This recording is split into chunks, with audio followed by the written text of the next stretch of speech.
Vamos lá, pessoal, terceira parte aqui do nosso estudo. Vamos aqui resolver algumas questões do que a gente já viu e continuar o estudo aqui da nossa aula, beleza?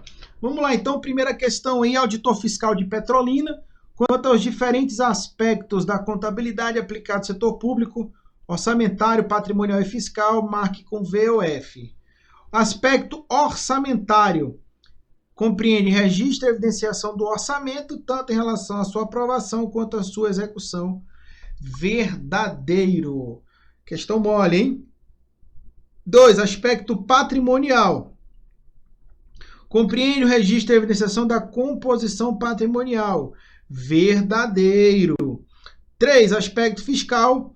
Compreende a apuração e evidenciação por meio da contabilidade dos indicadores estabelecidos pela Lei de Responsabilidade Fiscal. Verdadeiro também, né? Verdadeiro também. Então, os 3 verdadeiros, gabarito aí, letra D de doido. Vamos lá. Fundep, auditor do TCE Minas. Esse concurso foi interessante, que ele foi feito 2 vezes, porque na primeira vez ninguém fez o mínimo. Imagina um concurso desse, né? Esse aqui é o concurso para você ser conselheiro substituto, tá? A contabilidade aplicada ao setor público tem como objetivo fornecer informações a diversos usuários, observando os seguintes aspectos, exceto, ele quer que você marque a errada, tá bom? Letra A, o objetivo das demonstrações contábeis de entidades do setor público é fornecimento de informações úteis sobre a entidade que reporta, voltadas para a prestação de contas e responsabilização e processo de tomar decisão. Letra A está correto, não é o nosso gabarito. Letra B, ter informação contábil disponível mais rapidamente pode aprimorar a sua utilidade como insumo informacional para os processos de prestação de contas e responsabilização e a capacidade de informar e influenciar os processos decisórios. Exatamente, aqui ele está falando da nossa tempestividade, né? A informação tem que ser tempestiva, tem que estar... Quanto mais atrasada, menos útil essa informação é. Então, a gente tem que pensar nisso, tá? Letra C, a informação contábil é material se sua omissão ou distorção puder influenciar o cumprimento do dever de prestação de contas e responsabilização, ou influenciar as decisões que os usuários tomam com base nas demonstrações contábeis elaboradas pela entidade do setor público para aquele exercício. Estamos falando aqui, né, da relevância, né? A relevância. A materialidade, né, ela é um aspecto inerente à relevância, tá? E aí a gente tem que lembrar que uma informação, para ser relevante, ela tem que ser material. Ou seja, se ela for omitida, né, ou distorcida, com certeza ela vai perder a sua utilidade na tomada de decisão. Letra D, um dos objetivos do plano de contas é permitir a adequada prestação de contas e responsabilização. Um dos objetivos, o levantamento de estatísticas de finanças públicas, elaboração de relatórios nos padrões adotados por organismos internacionais, aquele processo de convergência que nós falamos, bem como o levantamento de outros relatórios úteis, exatamente. Só sobrou a letra E, o nosso gabarito. A informação sobre a situação patrimonial da entidade, fluxos de caixa, conformidade com os orçamentos, são necessários para o dever de prestação de contas, que não requer informações sobre o desempenho. Está errado. O fato do aspecto fiscal da contabilidade, ele me dá informações sobre o desempenho. Não da prestação do serviço, mas o desempenho da gestão pública. Tá? A OCP. O objetivo da contabilidade aplicada ao setor público é fornecer aos usuários informações sobre resultados alcançados e os aspectos de natureza orçamentária, econômica, financeira e física do patrimônio. Olha o objeto aparecendo aqui na sua prova, né? Qual é o objeto da contabilidade pública? Essa daqui é aquela questão para você chegar em casa e dizer que acertou uma. Né? Como é que você foi na prova? Eu acertei uma. E as outras? Não sei. Mas uma eu tenho certeza. É o patrimônio público. Isso aqui é para você. E perito criminal. Aqui não é para ganhar pouco não, hein? Oficial da ABIN. A estrutura conceitual se aplica. A estrutura conceitual, mas a aula é de objeto. Calma que vai ver como é, por que eu coloquei aqui, ó. aplica não somente aos governos federal, estadual, municipal e distrital, mas também a autarquias, fundações mantidas pelo setor público, fundos e consórcios. Gente, campo de aplicação, gabarito certo. Questãozinha mole. Mais uma. Para efeito contábil não é jurídico, não é matemático, não é da biologia, não é da filosofia, não é da viagem que for, é para contabilidade. Equipar as entidades do setor público, as pessoas físicas que receberam subvenção ou entidade ou incentivo fiscal de órgão público. Essa questão foi polêmica na época da prova, porque ela foi extraída da NBCT 16.1, que à época, em 2018, já estava revogada. O CESP não anulou essa questão na prova. Aí, como é que então que eu tenho que entender? Gente, aí eu preciso que você entenda uma série de coisas. Quem já estudou direito constitucional, lá nos artigos 70 a 75, que tratam da fiscalização contábil financeira da coisa pública, dos recursos públicos, sabe que o quê? Que qualquer pessoa que guarde, utilize, arrecade, gerencie ou administra recursos públicos ou assuma obrigações em nome do setor público deve prestar contas. Qualquer pessoa, física ou jurídica, que guarde, utilize, gerencie, arrecade ou administre recursos públicos tem que prestar contas. Se qualquer pessoa tem que prestar contas e a contabilidade vai me dar informações para a prestação de conta e responsabilização, então, por entendimento, tá? Por entendimento natural, essas pessoas teriam que observar também as regras contábeis, pô. Faz todo sentido na minha cabeça afirmar isso, mas não está escrito em nenhum lugar, Vinícius. Mas, meu camarada, se eu tenho que prestar contas e a contabilidade me dá informações para prestar contas, então a pessoa que administrar recursos vai ter que observar, de certa forma, o relatório de prestação de contas. Não vai precisar montar o balanço patrimonial, porque não é competência dessa pessoa, entende? Mas vai ter que observar as regras da contabilidade. Como é que ela vai ter que administrar um estoque? Como é que ela vai ter que registrar uma receita? Como é que ela vai ter que prestar contas? Que regras ela tem que observar? Como é que é o padrão do relatório de prestação de contas?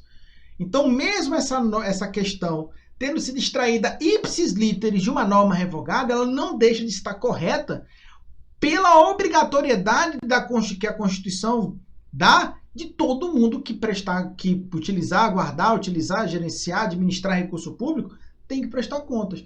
Se tem que prestar contas e a contabilidade fornece informação para isso, então ela tem que observar, de certa forma, as regras da contabilidade pública. Não precisa montar balanços, mas tem normas que vão ser aplicadas à prestação de contas, entendeu? Então essa é uma questão muito boa e eu quero que você entenda, que você pense fora da caixinha, saia das linhas de um slide, de um PDF e pense de forma mais abrangente para você conseguir, às vezes, deduzir, principalmente se a tua prova for do CESP, que é uma prova diferenciada, é uma prova que vai além do mero decoreba, beleza? Vamos voltar aqui, tá? FUNRIO. Observe as assertivas a respeito da contabilidade pública. 1. O objeto de qualquer contabilidade é o patrimônio. Ok. A contabilidade pública não está interessada somente no patrimônio e suas variações, mas também no orçamento e sua execução. Olha que legal, certíssimo. O aspecto orçamentário da contabilidade também deve ser observado. 2. A contabilidade pública, além de registrar todos os fatos contábeis, registra também os atos potenciais praticados pelo administrador que poderão alterar qualitativa ou quantitativamente o patrimônio. Certíssimo. Essa é uma das principais diferenças entre a contabilidade pública e a contabilidade geral. Aqui, quando a gente assina um contrato, a gente tem que registrar. Na contabilidade geral, não. Se a empresa assinou um contrato de prestação de serviço, não há necessidade de haver nenhum registro contábil. Ah, mas tem registro jurídico. Pô, Vinícius, assinou um contrato, vai alterar. Beleza. Quando alterar, eu registro. Mas a assinatura do contrato em si na contabilidade geral não é relevante. Ela é um ato contábil. Ela não deve ser registrada. Item 3. A contabilidade pública, seja federal, estadual, municipal ou distrital, tem como base a Lei 4.320. Certo? Eu falei para vocês, mostrei a Lei 4.320, é uma lei importantíssima da contabilidade pública. Então, os 3 itens estão corretos. Aí, gabarito letra C, C de coisa. Beleza? Muito bem. Então, como é que funciona o sistema de contabilidade federal, galera? Olha só, eu falei para vocês que a Lei 10.180 ela tem um aspecto mais voltado para o governo federal, mas ela não quer dizer que não seja relevante para fins estaduais e municipais. Já vi que em editais, né, de nível estadual e municipal também caía essa lei. A gente vai se preocupar aqui ao sistema de contabilidade federal. Como é que ele está organizado? Existe um decreto que trata especificamente desse sistema, mas eu não vou trabalhar o decreto agora. Tá? Não vou trabalhar ele aqui. Aqui eu quero me preocupar com a lei primeiro, tá? Para você entender como é que funciona. Olha só, vem comigo. Lá no artigo 14, só reforçando, Lei 10.180 de 2001, o sistema de contabilidade federal visa evidenciar a situação orçamentária, financeira e patrimonial. Veja como que esse sistema ele está alinhado com os conceitos das normas internacionais, né? E é uma lei de 2001. Então, evidenciar a situação orçamentária, então eu vou ter que me preocupar com o orçamento, vou ter que me preocupar com as finanças e vou ter que me preocupar com o patrimônio, beleza? E aqui no caso da União, mas de forma análoga, de forma simétrica, né? A simetria deve ser observada pelos demais entes, beleza? Artigo 15. O sistema tem por finalidade registrar os atos e fatos. Olha aqui aparecendo de novo, ó. Atos e fatos. Atos e fatos, beleza? Relacionados com a administração orçamentária, financeira e patrimonial. De novo, ó. Orçamentária, financeira e patrimonial. Então, eu tenho que ter controle do aspecto orçamentário, tenho que ter controle do aspecto financeiro e tenho que ter controle do aspecto patrimonial. Beleza? 1. As operações realizadas pelos órgãos ou entidades governamentais e os seus efeitos sobre a estrutura do patrimônio. Então, o sistema de contabilidade tem que evidenciar isso, tem que mostrar para a gente como é que isso acontece. 2. Recursos do orçamento vigente, alterações dos créditos adicionais, receita prevista, arrecadada, despesa empenhada, liquidada e paga, a conta desses recursos e as disponibilidades. Veja, tem que evidenciar toda a parte orçamentária, tem que estar preocupado com a parte orçamentária. 3. Perante a Fazenda Pública, a situação de todos quantos, de qualquer modo, arrecadem receitas, efetuem despesas, administrem ou guardem bens a ela. Ela quem? Fazenda Pública, pertencentes ou confiados. Então, veja, qualquer pessoa que administre ou guarde esses recursos tem que ser evidenciados pela contabilidade. E as pessoas físicas têm também que observar essas regras. Vocês estão percebendo aí como é que funciona? A situação patrimonial, ó, ele falou em a parte orçamentária, falou na parte patrimonial, falou na parte da Fazenda Pública, os custos dos programas das unidades da Administração Pública Federal, custo do programa, a gente vai ver isso aqui, ó, tem hoje o SIC, o Sistema de Informação de Custos. Quanto é que custa manter uma delegacia da Polícia Federal na fronteira com a Venezuela, ou lá na fronteira com o Uruguai, ou na fronteira com o Paraguai? Quanto custa? Né? Como é que a gente mensura o desempenho? O custo-benefício é bom, é positivo? Isso vai ter que, a contabilidade vai ter que evidenciar. A aplicação de recursos da União, ó. Para onde está indo o dinheiro? Por unidade da federação beneficiada. Isso aqui é interessante por causa dos convênios. Né? Quanto que o governo entregou de grana, transferência voluntária? A renúncia de receita de órgãos e entidades. Por que o governo está concedendo incentivo fiscal, subsídio, crédito presumido? Tá? Olha só, parágrafo único do artigo 15. As operações de que resultem débitos e crédito de natureza financeira não compreendidos na execução orçamentária serão também objeto de registro. Se não está compreendido na execução orçamentária, não está na execução orçamentária, são as chamadas operações extra-orçamentárias. Vinícius, eu não sei o que é isso. Relaxa, que no momento certo você vai estudar.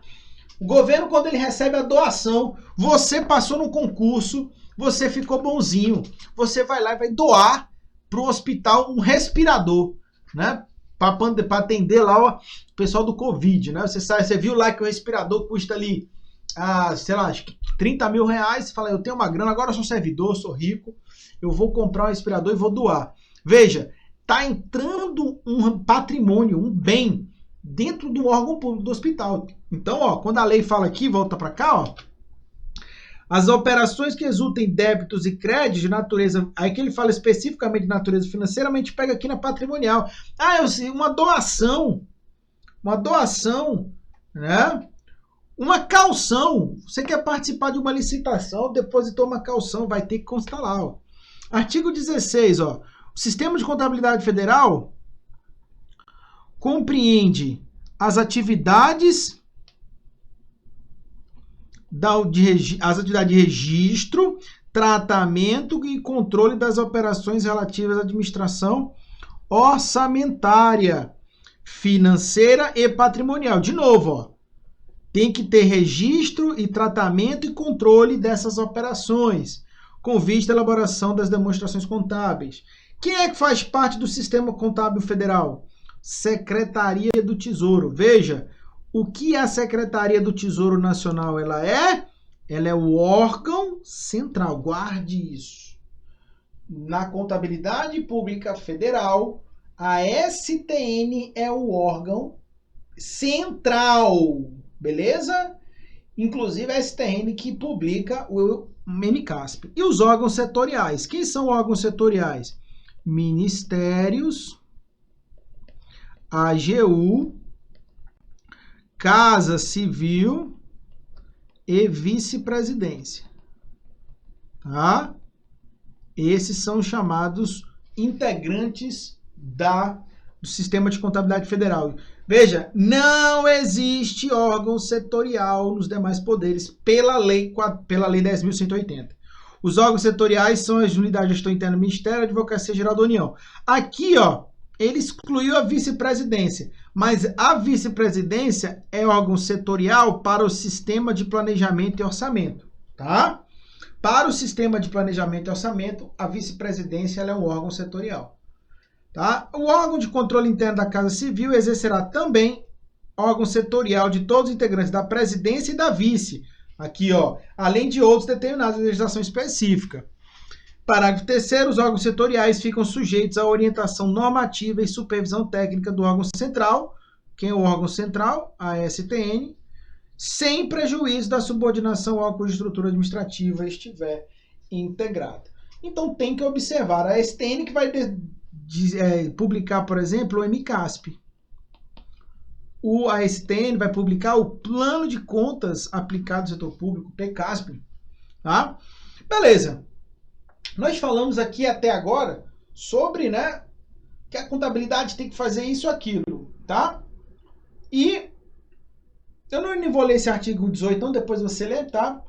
Mas é isso daqui que para mim é importante agora. Depois você lê o artigo 18 aí, porque só tem coisa boba, né? Compete às unidades responsáveis pelo Sistema de Contabilidade Federal e você vai ver aí que é bem tranquilo, tá? Aqui, ó, isso aqui que é para mim importante. As técnicas contábeis são as ferramentas que a contabilidade vai utilizar para cumprir a sua finalidade. Então, o que são técnicas contábeis? São ferramentas, são instrumentos que a contabilidade vai lançar a mão para cumprir a sua finalidade, que é de prestar informações para tomada de decisão, prestação de contas e responsabilização. Beleza? Eu tenho técnicas contábeis. A primeira é a escrituração. Escriturar é escrever em linguagem contábil.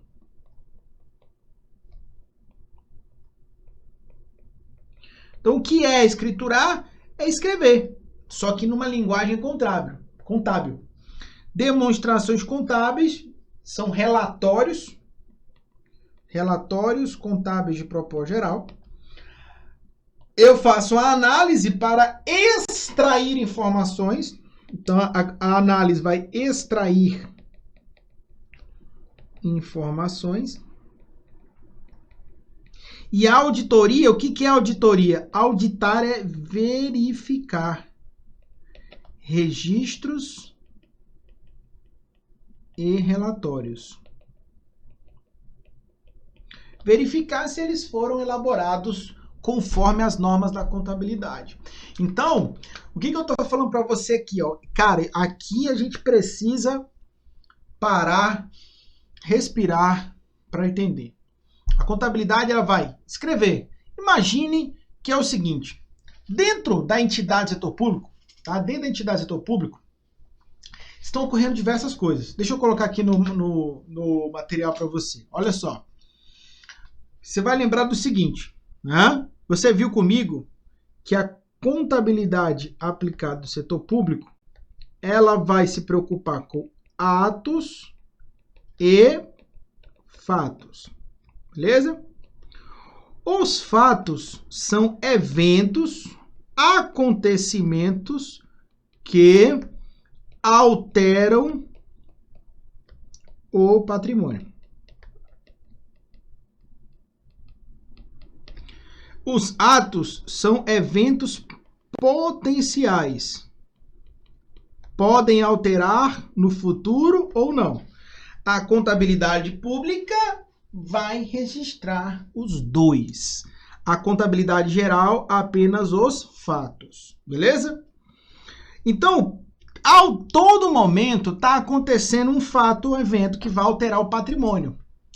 Como assim? Está entrando dinheiro, está saindo dinheiro, está arrecadando receita, está pagando despesa, está recebendo material, o material está entrando, estou dando baixo no material, material de consumo do almoxarifado foi requisitado, está sendo consumido. O tempo inteiro estou procurando evento. E eu tenho que sair o quê? Registrando esses eventos. Na contabilidade pública, eu vou ter que reescriturar em um sistema de escrituração para registrar o que entrou, o que saiu, o que foi doado, o que foi recebido, o que foi dado baixa, o que perdeu, o que sumiu, o que estragou. Tudo isso vai ter que ser registrado. Como é que a gente registra isso? Através da escrituração.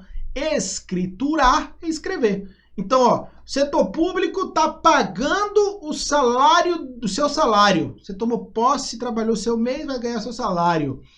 Vai receber lá o dinheiro. Pau! O pagamento está saindo dinheiro do caixa, não tá? Então vai ter que registrar essa saída de dinheiro do caixa. Isso daí é um fato contábil. Você foi nomeado e tomou posse. Olha que legal, você foi nomeado. Isso é um evento potencial, isso é um ato. Por quê? Porque depois que você trabalhar, o Estado vai ter que te pagar. Então isso vai ter que ser registrado de alguma forma.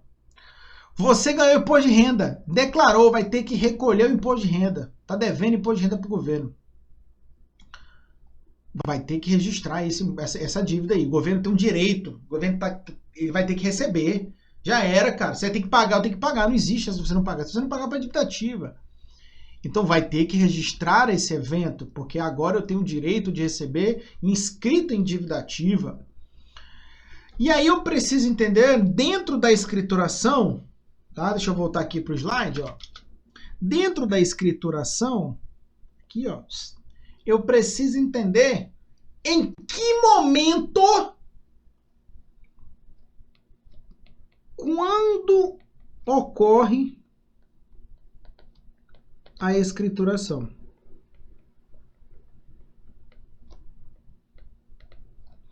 Quando que ocorre a escrituração? É isso que eu preciso entender. E a resposta vai estar justamente no chamado regime contábil. Depende, ó, do regime contábil.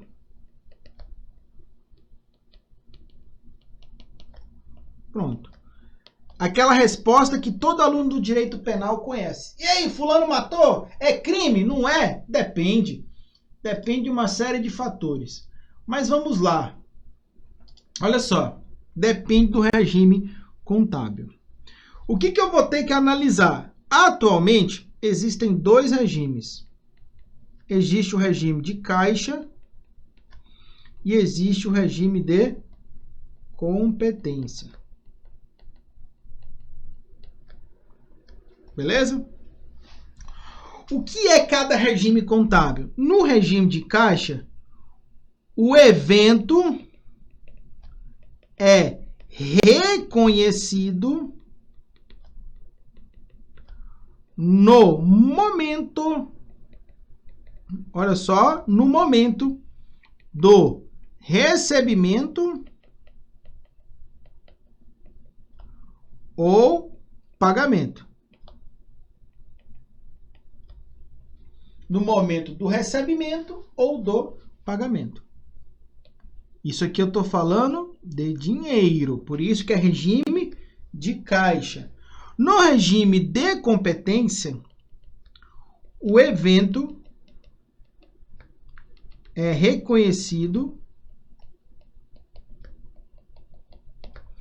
no momento em que ocorre.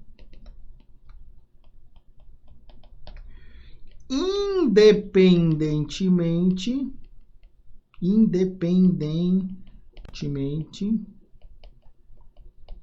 de recebimento ou pagamento.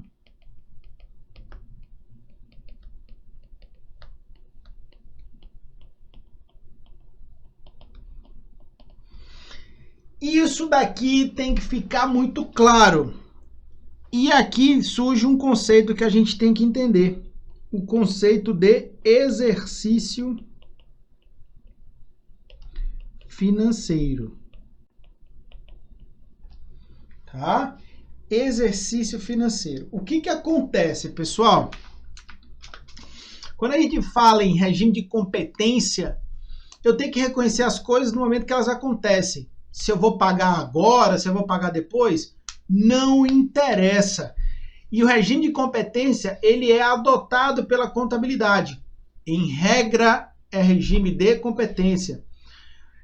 Quando que você tem que reconhecer a despesa com o salário? Você reconhece a despesa no momento em que ela ocorre ou quando você paga? Aí a contabilidade vai dizer o seguinte, pelo regime de competência, a despesa vai acontecer quando ela incorrer. Despesa incorrida, ela aconteceu, só não pagou ainda. Um exemplo para facilitar. Quando que eu reconheço a despesa com a energia elétrica? Quando eu consumo a energia elétrica. Então tem uma determinada data do mês em que a companhia de energia elétrica faz a medição do consumo. Neste exato momento, a companhia elétrica fala o que para mim? Olha, você consumiu tanto, você tem que me pagar. Pelo regime de competência, o consumo da energia elétrica aconteceu. Não há o que se discutir, entendeu? O direito aconteceu. Se o serviço foi prestado pela companhia de energia elétrica, o pagamento a ela é devido. Então, pelo regime de competência, no momento em que ela apurou, olha, seu Vinícius, você gastou tanto. Paulo, agora eu tenho uma despesa. Eu vou ter que pagar. Isso aí. Calma que a gente vai entrar depois na ideia de o que é despesa e o que não é. Porque nem tudo que se paga é despesa.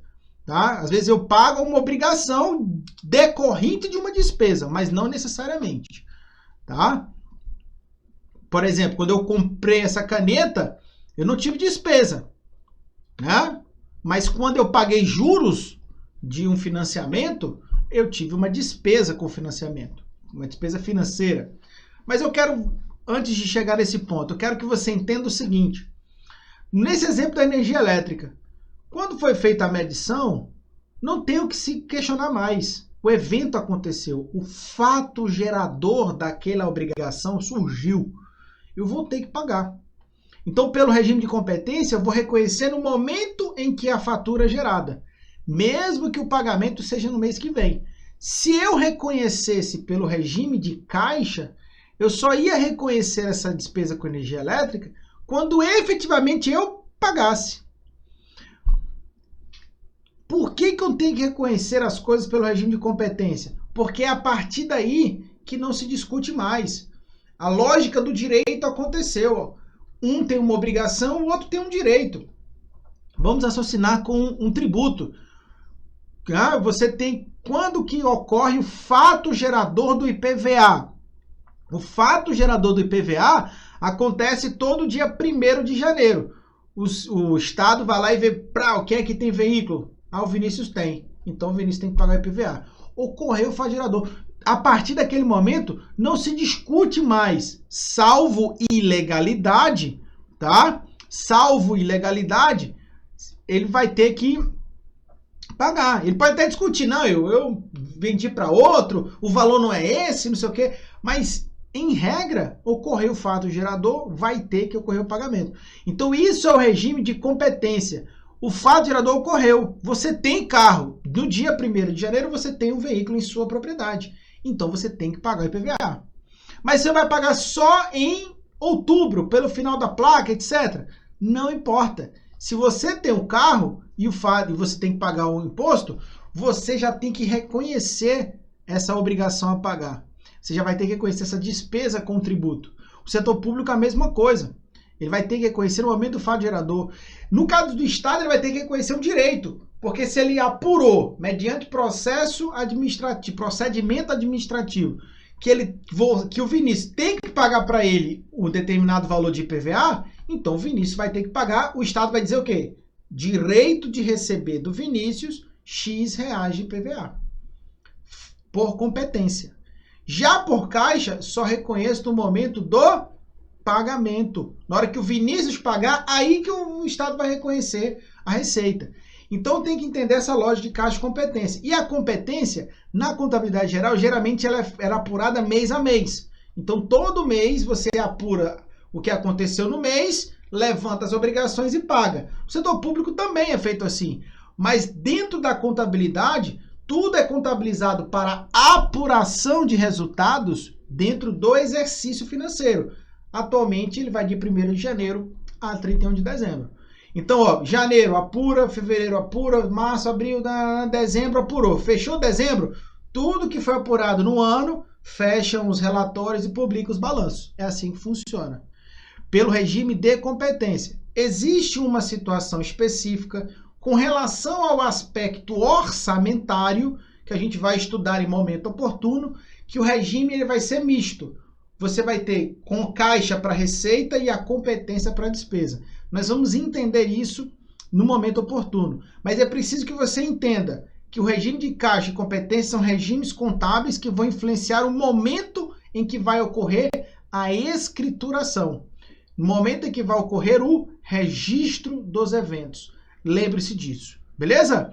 Tranquilo, pessoal? Isso aqui pode ser um pouco complexo, mas eu quero que você guarde as palavras, ó. O regime contábil corresponde ao momento em que ocorre o registro.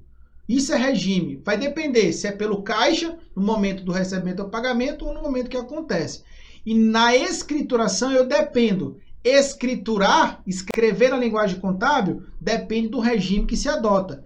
Ou eu escrituro pelo regime de caixa, ou eu escrituro pelo regime de competência. E isso daqui, é isso que eu quero que você entenda, que existe um regime de caixa e existe um regime de competência. Com a evolução do curso, você vai conseguir evoluir comigo e solidificar e entender na prática como é que isso acontece. Beleza?